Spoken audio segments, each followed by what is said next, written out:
예수님의 소문은 누군가에게 구원이 되고 복음이 됩니다.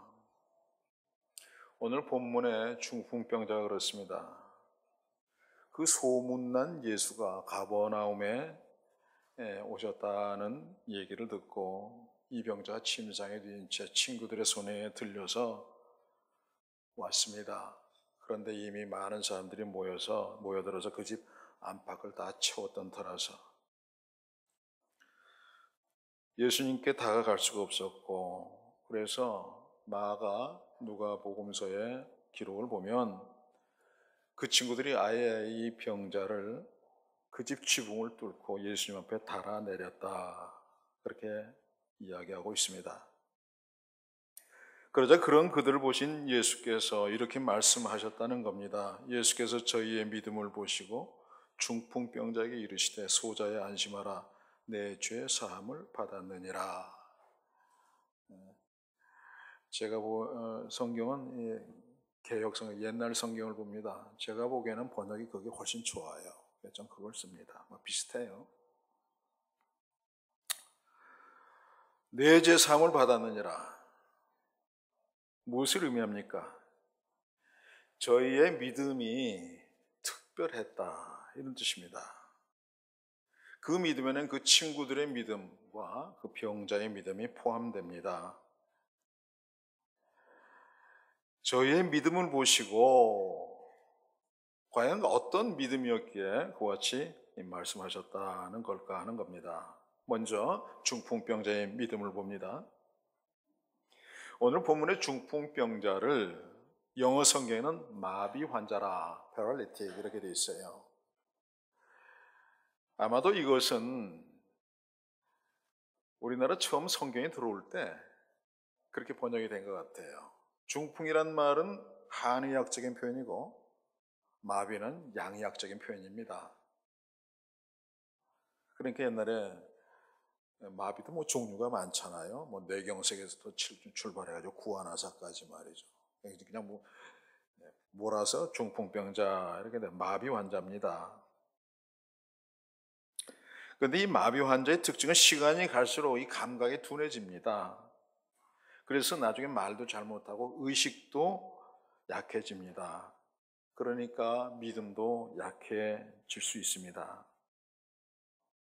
그런데 이 중풍병자가 포기하지 않았다는 거죠. 재앙 가운데 있었지만 하나님께서 결코 외면치 않으실 것이다. 무언가 나를 향한 계획이 있으실 것이다. 이렇게 믿음과 소망의 끈을 놓지 않았던 겁니다. 그렇기 때문에 그 친구들의 도움을 받아서 예수 앞에 나간 거예요.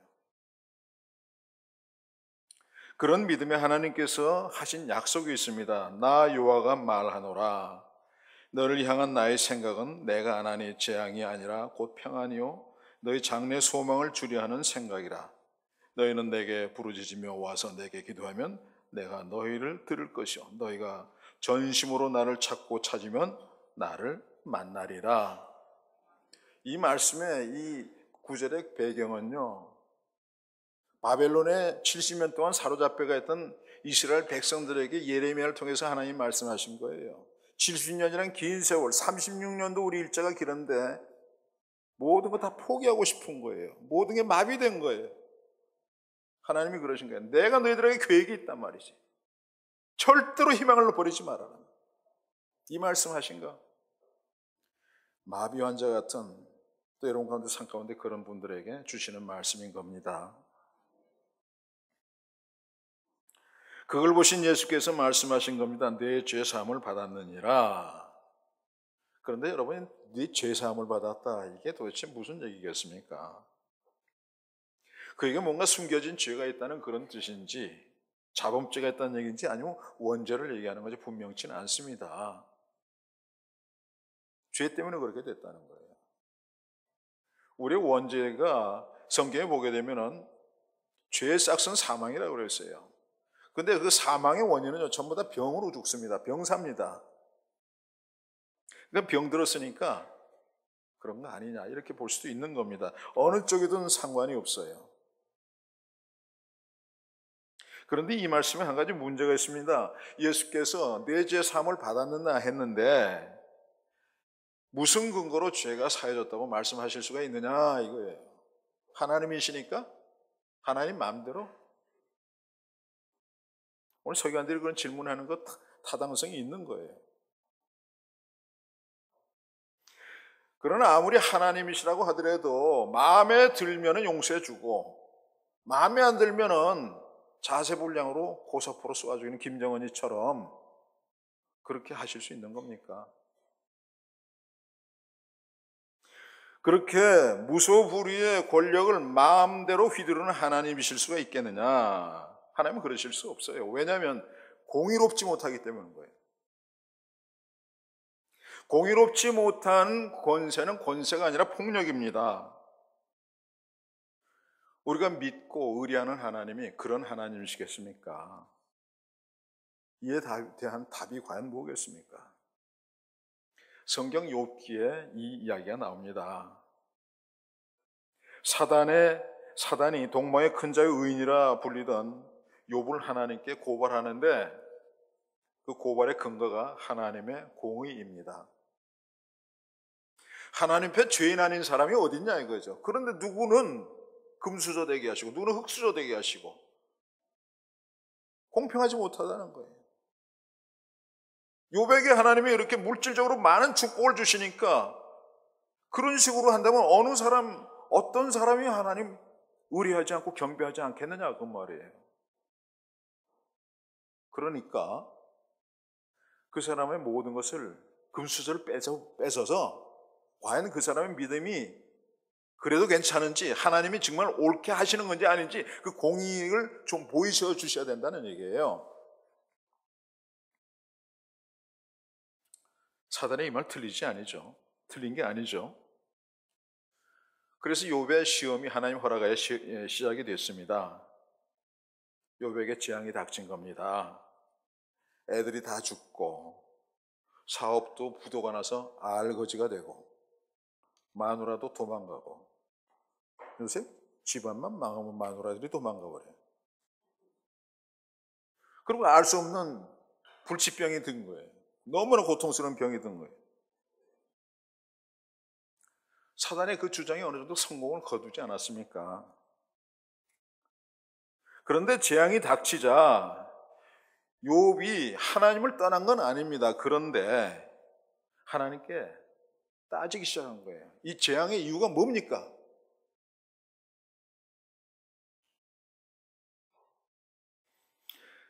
이렇게 말하는 것은 내심 자기 자신은 이런 불행을 당할 사람이 아니라는 뜻입니다. 자신은 지금껏 의롭게 살아왔는데 그런 의인인데 난 죄인이 아니지 않습니까? 그렇게 얘기하는 겁니다. 그런데 여러분, 그게 죄예요. 교만죄. 단테의 신곡에 나오는 7대 죄 중에 첫 번째가 하는 죄가 교만죄입니다. 자기 의가 절대 의가 아니고 상대적인 의라는 사실을 도외시한 죄예요. 난 착하니까 교회 안 나가고 예수 안 믿어도 돼. 도덕적 교만이죠. 더 더러워요, 하나님 보시기에는. 그런 겁니다. 그게 욥의 실체였고 그게 드러난 겁니다. 그런 동안에 그의 재앙이 떠나질 않아요. 여러분 욥기 40장까지 쭉 보면 욥이요 1장부터 계속적으로 41장까지 계속 하나님께 떠듭니다. 따집니다. 절대 그 재앙이 떠나질 않아요. 그런데 이런 사단의 계교에 그리고 사단의 욥의 고통에 하나님께 그냥 두고 보고 계시기만 해선 되겠느냐 이런 생각이 듭니다. 그냥 욥을 회복시켜 주시겠습니까? 그렇다면 그건 하나님의 공의를 포기하는 게 됩니다. 그럴 수 없습니다. 방법이 과연 뭐겠습니까? 하나님의 공의를 실현하시면서 욥을 구원해내고 당신의 백성들을 죄에서 그리고 사단의 괴교에서 덫에서 벗어나게 하고 살리는 방법이 과연 뭐겠습니까? 오늘 찬양 아주 좋았어요. 피, 속죄양입니다. 우리를 그러한 하나님의 공의에서, 하나님의 사랑에서 증명을 하고 사단의 괴계에서, 그런 재앙에서 벗어나게 하는, 죄에서 벗어나게 유일한 방법이 뭐냐면 속죄양입니다. 당신의 백성을 대신해서 죄값을 치르도록 죽이는 피 흘림의 대속제물, 그것이 하나님께서 택하신 방법입니다. 그리고요, 이 방법은요, 창세기 때부터 시작됩니다. 에덴 동산에서 선악과로 죽게 된 아담과 하와를 살리신 방법이었습니다. 그들이 하나님 앞에서 잘못했습니다 고백을 하니까 짐승을 잡아서 죽여서 피를 흘리고 그 가죽으로 그들의 죄를 가려주심으로써 임시지만 살려주셨던 겁니다. 욥의 경우도 마찬가지입니다. 욥기 42장에 속죄 제사가 나오는데 그게 답입니다. 피 흘림의 제사가 있던 겁니다. 그렇기 때문에 제사에 쓰일 속죄양은 점과 흠이 없어야 됩니다. 자기 죄가 없어야 다른 사람의 죄를 쓸 수가 있잖아요. 여러분이 마트에 가서 물건 하나 샀는데 흠이 있으면 다시 가서 바꿔달라고 그러지 않습니까? 그럴 때 똑같은 거 바꿔줍니까? 새 거 줘야지.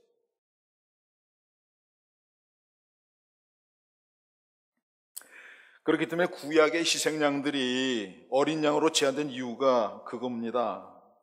그러나 그것은 어디가 아니라 임시 방편이었다는 거죠. 완전하고 영원한 건 아니었습니다. 영원한 속죄양이 있어야 되는 겁니다. 그런데 어디 가서 그런 양을 구할 수가 있다는 겁니까? 이에 대한 답변이 어디 없습니까? 창세기 22장에 이렇게 나옵니다. 이삭이 그 아비 아브라함에게 말하여 가로되 내 아버지여 하니 그가 가로되 내 아들아 내가 여기 있노라. 이삭이 가로되 불과 나무는 있거니와 번제할 어린 양은 어디 있나이까? 아브라함이 가로되 아들아 번제할 어린 양은 하나님이 자기를 위하여 친히 준비하시리라. 하나님이 친히 준비하시리라. 그리고 그 답의 성취는요, 요한복음 1장 29절에 나옵니다. 요한이 예수께서 자기에게 나아오심을 보고 가로되 보라 세상 죄를 지고 가는 하나님의 어린 양이로다. 하나님의 어린 양 예수가 그 답이라는 말씀인 겁니다. 이로써 여호와 하나님께서는 당신의 공의를 묻는 질문에 이렇게 답변하시고 계십니다. 여호와께서 말씀하시되 오라 우리가 서로 변론하자. 너희 죄가 좋은 것 같을지라도 눈과 같이 희어질 것이요 진홍같이 붉을지라도 양털같이 되리라. 한 소년이 그의 아버지와 함께 런던을 구경 가서 묵고 있던 집 2층에서 창문을 통해서 눈부시게 붉은 옷을 입고 행사를 벌이는 황실 근위대의 모습을 보게 됐습니다. 보다가 외쳤습니다. 와, 정말 눈부시게 희고 아름다운 옷을 입었네요. 그래서 아버지가 아들에게 아들아 저건 흰색이 아니라 붉은색이야. 근데 아들은 아니에요. 눈처럼 흰색이에요. 아버지가 이 녀석이 생명인가? 이상해가지고 그 아들 창가에 가서 보았습니다. 그랬더니 창이 큰데 창 가장자리는요 붉은색 유리띠가 있었어요. 아들이 키가 작으니까 그걸로 통해서 이렇게 보고 있는 거예요. 여러분 붉은색으로요 붉은 유리창으로요 붉은색을 보면 희게 보이는 거예요. 하나님의 눈에는 우리의 붉은 죄가 예수의 그 대속의 피로 말미암아서 희게 보이는 겁니다. 그런데 아무리 죄가 없는 그런 양, 하나님의 어린 양의 예수의 피를 할지라도 그것이 하나님께 드려지기 전까지는 그냥 피에 불과합니다. 대속의 피가 될 수 없어요. 피 흘리면 다 대속의 피가 되는 거 아니에요. 하나님께 드려져야 대속의 피가 되는 거예요. 효력이 없는 겁니다. 그 피가 하나님의 지성소 위에, 지성소 안에 있는 언약궤, 그 안에 하나님의 약속의 말씀이 있죠. 율법이 들어있어요. 그 율법을 하나님 늘 들여다보고 계시는 거예요. 인간의 죄를. 근데 그거 다 벗어나니까 그걸 죄를 덮는 게 뭐예요? 대속의 피를 그다 쏟아야 하나님 그 피를 보시고 잘못했다는 얘기구나. 그리고 용서해 주시는 거예요. 거기 쏟기 전에는 대속의 피가 될 수가 없어요. 그래서 대제사장이 그 양을 잡아서 피를 가지고 그 위에 쏟고 놨을 때 하나님께서 그것을 보시고 죄사함을 선포하라 하시고, 그래서 하나님과 우리 인간 사이의 중보자로 있는 대제사장이 나와서 선포하는 거예요. 너희들의 죄가 사해졌다. 하나님이 너희들을 대신해서 죽은 그 양의 피를 보시고 너희들이 죽은 걸로 하시고 너희 죄를 사해 주셨다. 선포하는 겁니다. 그러나 그것은 임시적이었죠. 대제사장이 1년에 한 번 들어갔어요. 1년에 한 번씩 하는 거예요. 영원하지 않습니다. 영원한 직분이 아니었습니다. 그렇다면 우리 주님 예수의 피는 어떻게 되었습니까? 하나님 앞에 드려졌습니까? 그렇다면 드려졌던 그 피를 하나님 앞에 들고 들어간 제사장은 과연 누굽니까? 히브리서 4장 14절에 말씀이 있습니다. 그러므로 우리에게 큰 대제사장이 있으니 승천하신 자 곧 하나님의 아들 예수시라. 예수님이요 대제사장이라는 거예요. 그냥 제사장이 아니에요. 대제사장만 피를 갖고 들어갈 수가 있었어요. 그리고 히브리서 9장 12절에 염소와 송아지 피로 아니하고 오직 자기 피로 영원한 속죄를 이루사 단번에 성소에 들어가셨느니라. 예수님께서는 대제사장이시지만 바로 자기 피를 갖고 들어가셨다는 얘기예요. 그래서 단번에 들어가셨다는 얘기예요. 그는 영원히 들어갔다는 얘기예요. 두 번 다시 들어가지 않았다는 얘기예요. 한 번에 끝났다는 얘기예요. 오늘 이 중풍병자 앞에 서 있는 예수가 바로 그분이시라, 그런 얘기입니다. 본문 6절에 인자가 세상에서 죄를 사하는 권세가 있는 줄을 너희로 알게 하려 하노라 하신 말씀이 그런 뜻입니다. 그리고 회개하는 마음으로 나온 그 병자에게 내 죄 사함을 받았느니라 하신 것 또한 그런 뜻인 겁니다. 말하자면 예수로부터 그 사람은 죄 사함의 선언, 그 은총을 받은 겁니다.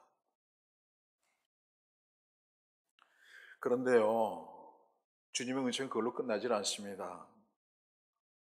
그로 인해서 얻은 은총이 또 있습니다. 무엇이겠습니까? 이사야서 53장 5절 또는 베드로전서 2장 24절 동일한 말씀으로 있는데, 그가 채찍에 맞음으로 우리가 나음을 입었도다. 곧 병나음의 은총이 있습니다. 병만은 우리 죄로 인해서 우리 몸에 임하는 채찍을 뜻합니다. 근데 그것을 예수께서 대신 맞으심으로 병마 또한 대속하셨다는 뜻입니다. 그래서 그 병자가 침상에서 일어난 겁니다. 예수의 피 때문에 또 예수의 채찍에 맞으심으로 인해서 그 병자가 병남을 얻었다는 겁니다. 그리고 그런 일은요, 예수님께서 승천하신 후에 세상에 남겨진 예수의 제자들에 의해서 재현되기 시작했습니다. 사도행전 3장에 보면 나면서부터 안전뱅이 된 자가 베드로와 요한에 의해서 나사렛 예수의 이름으로 일어나 걸으라 하니까 일어나 걷고 뛰기도 했던 사건이 그 한 예이고, 예수님의 제자들은 빌립, 또 베드로, 바울에 의해서 예수의 이름으로 행해진 치유와 회복의 기사들이 바로 그런 겁니다. 뿐만 아니라 그 일은 지금도 계속되고 있습니다.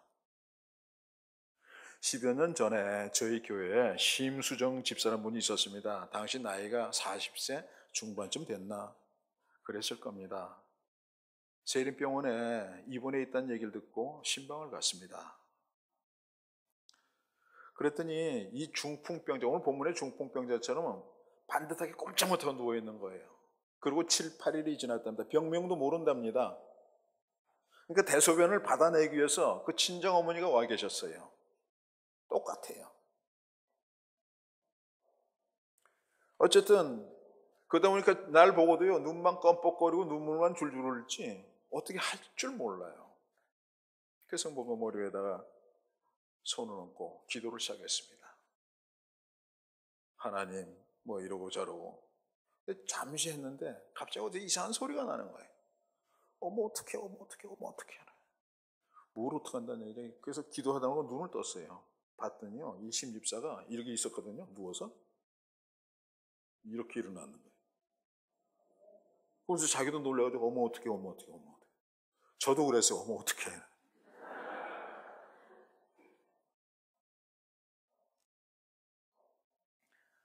그 안에 있는 여자 환자들이 다 같이 있었는데 환자들도 같이 놀랐어요. 저 여자 봐라, 저 아줌마 봐라. 그 권사님도 놀래고요. 제가 집에 가려고 그러니까 링거, 맡고 있던 링거를 머리에다 쥐고 생글생글 웃으면서 쫓아나서 목사님 안녕히 가세요 그러더라고요. 조금 전까만 해도 눈물 줄줄 흘리고 이러고 있던 여자가. 그리고 그 다음날 퇴원했어요. 그래서 제가 물어봤습니다. 나중에 왜 하루 더 있다 퇴원했냐 그랬더니 담당에서 체면 봐서 그랬대요. 제가 보기엔 조금 의심해서 그런 거예요. 내가 너무 심하게 봤나요? 아마 그럴 거예요.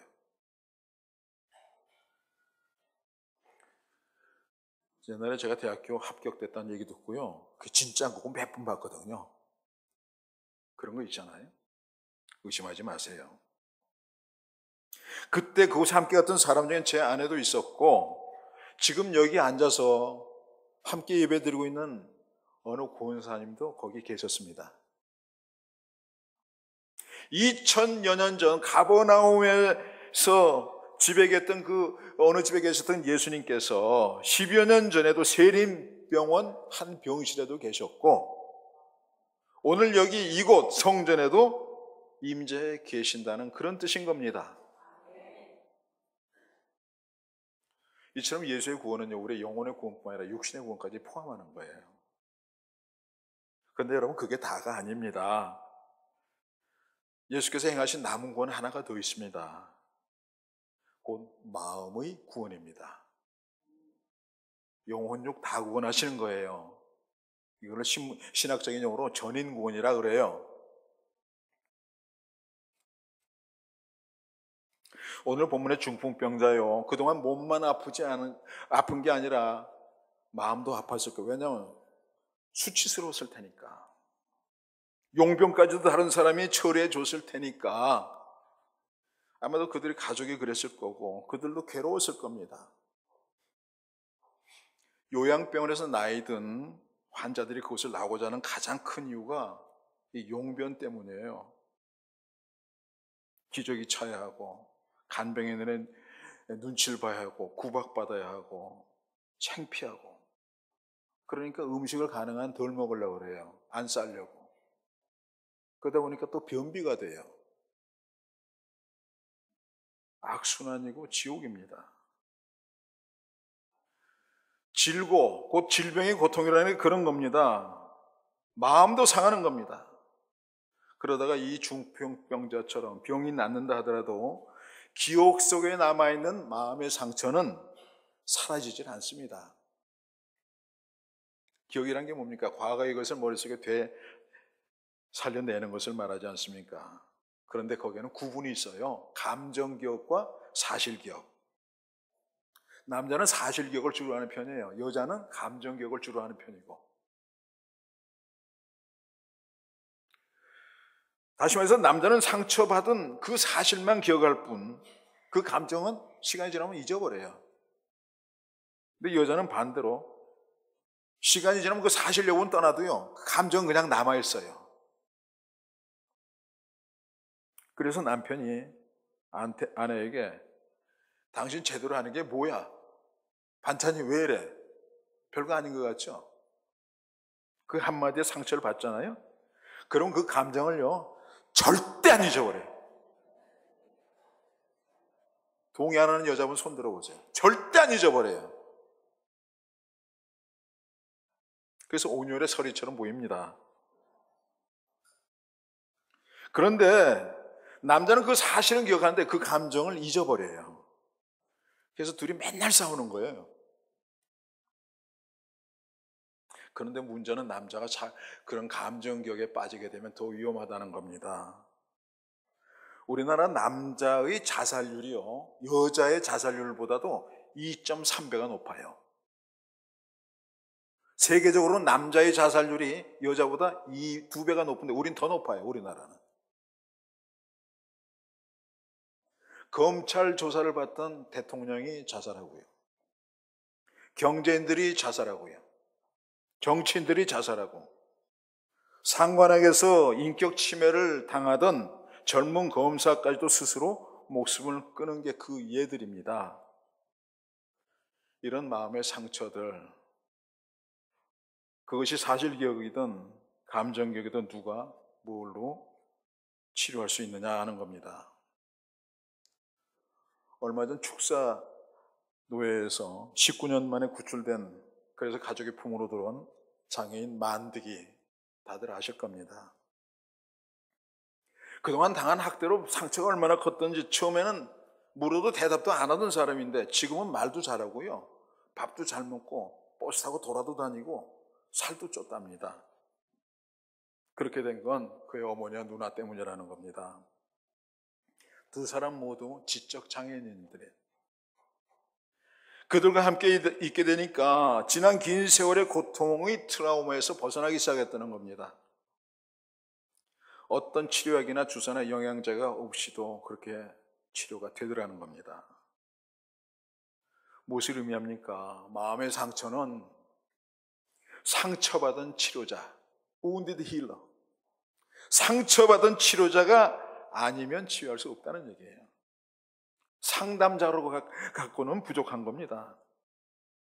자신과 같은 상처받은 그 사람이 바로 치료약인 거예요. 그런 치료자가 세상에 어디 있겠습니까만, 이사야서 53장 3, 4절을 보면 이렇게 나옵니다. 그는 멸시를 받아서 사람에게 실어 버린 바 되었으며 강고를 많이 겪었으며 질고를 아는 자라. 마치 사람들에게 얼굴 가리고 보지 않음을 받는 자 같아서 멸시를 당하였고 우리도 그를 귀히 여기지 아니하였도다. 그는 실로 우리를 질고를 지고 우리의 슬픔을 당하였거늘. 누굽니까? 고난당하신 예수십니다. 예수님께서는 단순히 십자가에서 죽으신 것만으로 고통받으신 게 아니에요. 그 과정에서 말할 수 없이 슬픈 일을 당하셨어요.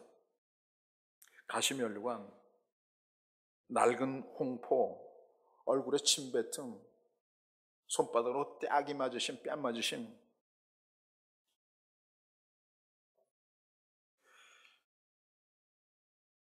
그리고 손에 쥐어진 갈대.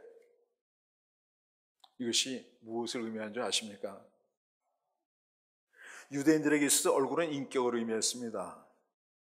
그런데 침은 경멸을 의미했습니다. 경멸. 뺨 맞으면 분노스러운 수치였고 가시는 저주였습니다. 저주의 면류관을 쓰셨습니다.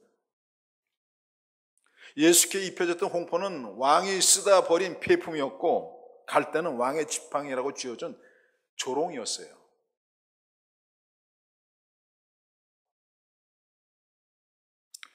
뿐만이 아닙니다. 당신께서 직접 세우신 제자들로부터 배반도 당하고 부인도 당하셨습니다. 그게 얼마나 큰 아픔이었던가 하는 것은요, 다윗을 통해서 시편 41편 9절에 주님께서 이렇게 말씀하셨어요. 나의 신뢰하는 바 내 떡을 먹던 나의 가까운 친구도 나를 대적하여 그 발꿈치를 들었나이다. 자기에게 더 이상 별 볼 일이 없다 싶으면 거꾸로 고무신을 거꾸로 신는 의리 없는 사람들이 있고, 그런 일을 예수께서 당하셨다는 거예요. 800억 떼먹었다고 고소당했던 조영기 목사님 은퇴하고 나니까 일부 장로들이 그렇게 애매겠잖아요. 무죄로 끝났지만 비슷한 거예요. 이제 뭐 별 볼 일 없는데 뭐. 고무신 거꾸로 신는 거죠. 그런 일을 당하신 거예요. 얼마나 고통스러우셨겠어요, 조 목사님.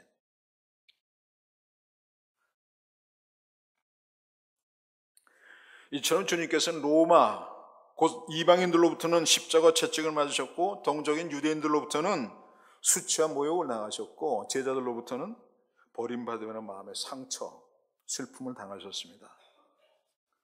그래서 예수께서 빌라도의 법정에서부터 골고다 곧 갈보리 언덕까지 올라가신 그 십자가의 길을 비아 돌로로사, 슬픔의 길, 그렇게 부릅니다. 그런 까닭에 예수님께서는 상처 입은 사람이 아파할 때 함께 아파할 줄 아시고, 고통스러워할 때 함께 고통스러워하시고, 일제 때 신사 참배 불복으로 감옥에 갇혔던 주기철 목사님처럼 고문 받을 때 우리 주님도 그곳에 함께 고문 받고 계신 겁니다. 그래서 슬픔과 절망과 수치의 터널 속에서 헤매다 예수 앞에 나온 이 중풍병자에게 예수께서 작은 자야 안심하라 하셨을 때 그 말씀이 그를 안독게 했을 것이고 마음의 상처를 아물도록 했을 겁니다. 이처럼 우리가 마음이 아프고 슬플 때 다른 무엇도 어느 누구도 우리를 치료할 수 없습니다. 우리 곁에 계신 상처받은 치료자 예수, 그분뿐인 겁니다. 그 같은 은혜를 찬양한 주원무어 목사님의 감동적인 찬송시가 있어서 제가 소개해 드리려고 합니다. Days are filled with sorrow and care. 많은 날들이 슬픔과 염려로 가득 찼고 Hearts are lonely and drear. 마음은 외로움과 아픔으로 무겁습니다. Burdens are lifted at Calvary. 그런데 그 짐들이 갈보리에서 풀렸고 Jesus is very near. 이제 갈보리에 그 예수께서 내 곁에 계십니다.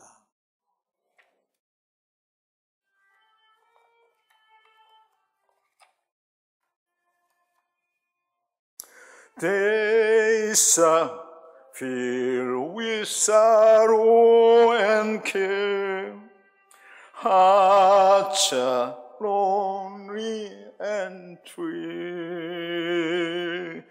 Burdens are lifted at Calvary. Jesus is very near. Burdens are lifted at Calvary.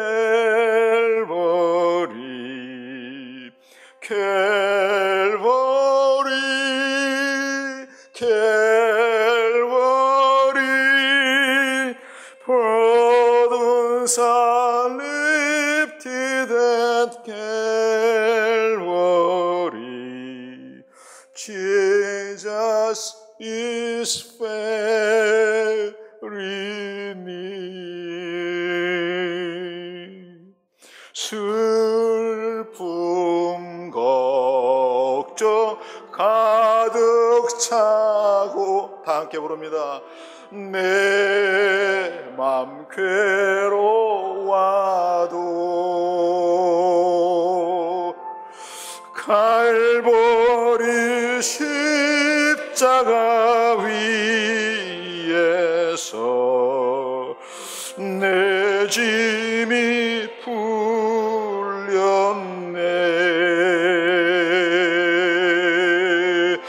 놀라운 사랑의 갈보리, 갈보리,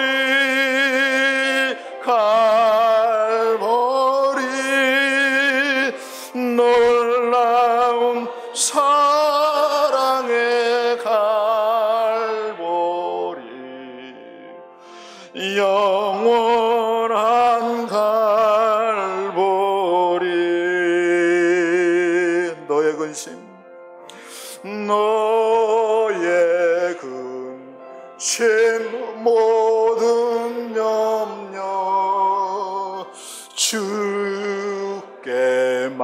값기 오라. 갈보리 십자가 위에서 죄짐이 풀렸네. 놀라운 사랑의 갈보리, 갈보리, 갈보리, 놀라운 사랑의 갈보리, 영원한 갈보리. 너의 눈물, 너의 눈물 상한 심령 주가 돌보신다. 아멘.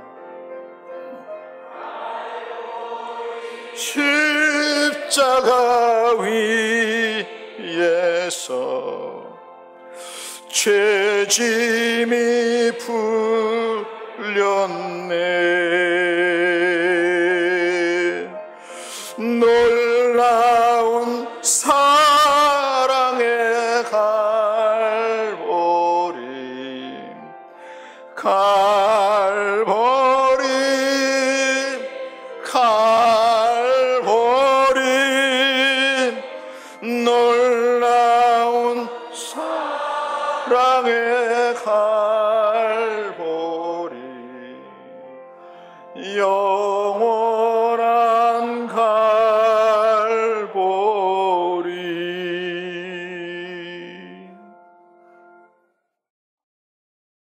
여러분, 말로만 네 죄가 사해졌다, 이거 입증하지 않아도 되기 때문에 쉬운 일이에요.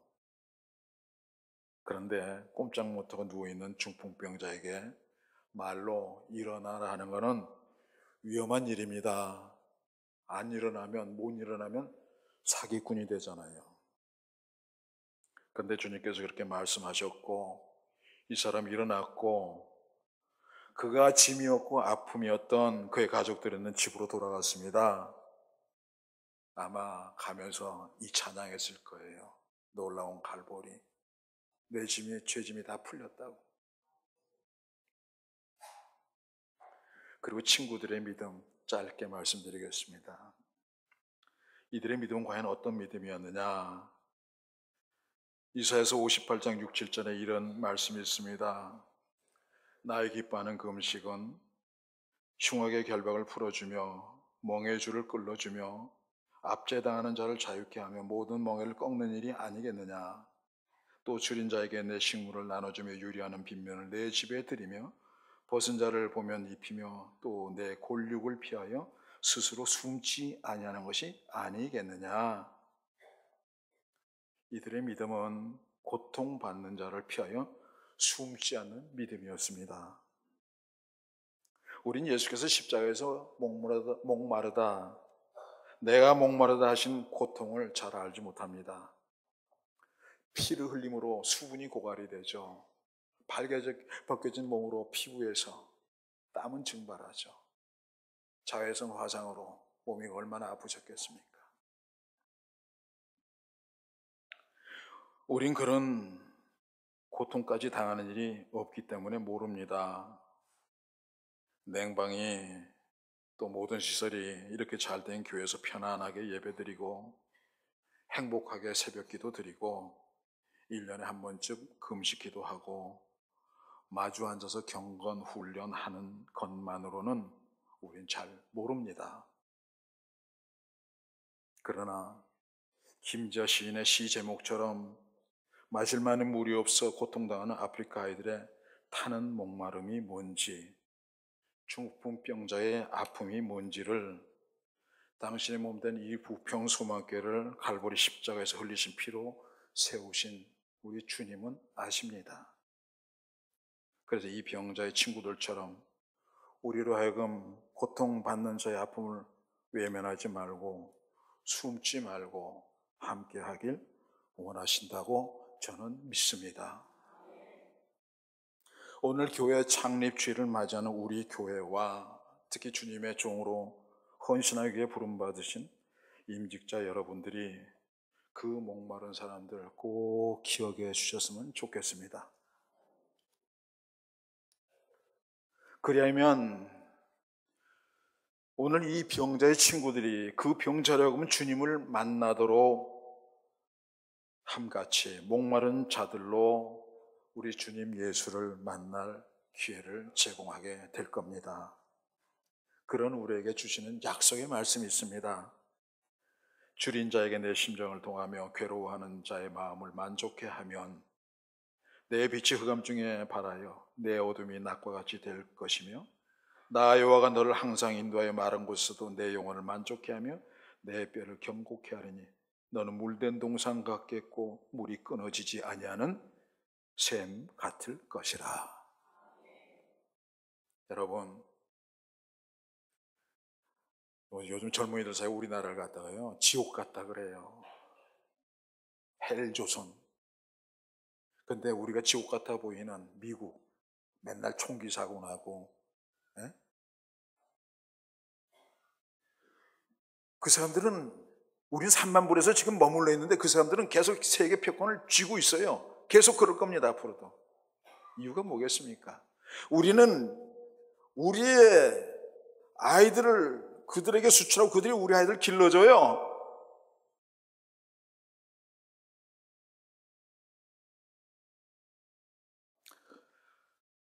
그 말씀 준비했던 말 아닌데 갑자기 좀 화가 나서.